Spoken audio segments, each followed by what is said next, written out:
I freaking love this movie. Well, hello everyone, this is your old pal, Hannibal Collector. It's time for 31 Days of Halloween 2024, Day 15. Well, Day 15's movie was fantastic. It's been a while since I've seen it. I'm so glad this one got suggested because I really, truly enjoy everything about this movie. And it was Night of the Comet. Night of the Comet is unique for an 80s movie especially. It's a female-led horror comedy. It's got a lot of different beats to it. I think if you've seen it, you know what I'm talking about. It's really done well, but if you do a little digging to learn about how this film got made, it's even more interesting.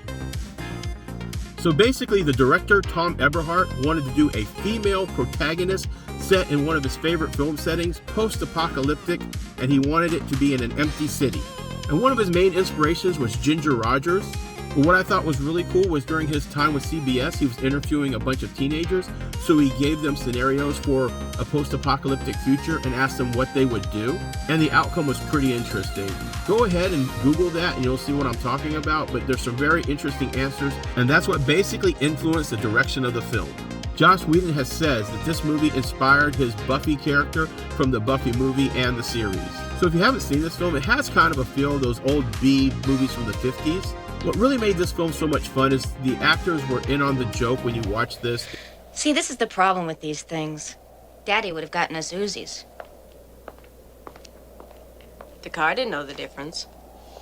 It's a whole lot of fun to watch this entire film unfold. I also found it very interesting that Heather Langenkamp from Nightmare on Elm Street auditioned for the role of Samantha, but ultimately lost out to Kelly Maroney, and she did an excellent job, and she really nailed the humor in this movie. And of course, the lead actress is Catherine Mary Stewart. I absolutely love her. I wish she would have done more films earlier in her life, but I'm glad to see her back acting now. I think she's one of the most beautiful women on the planet. I really love watching this film because of her. I probably would not have even looked at this film if she hadn't showed up in it. And of course, if you guys are like me and you're a big sci-fi fan, you also know her from The Last Starfighter. Just a very beautiful woman, great with the comedy, the character she plays. It was so unique at its time. Very strong female-led character that you have to watch it. I don't want to give away too much if you haven't seen it. You absolutely need to see this movie. And there's some really nice classic actors on here, but for you Star Trek fans, you'll like this if you haven't already seen this film. And Chakotay himself is in this film. That's right, Robert Beltran from Star Trek Voyager is in this film. He plays a really unique character, completely different from what he plays on Star Trek. Give it a watch if you haven't seen it. I really can't praise this movie enough.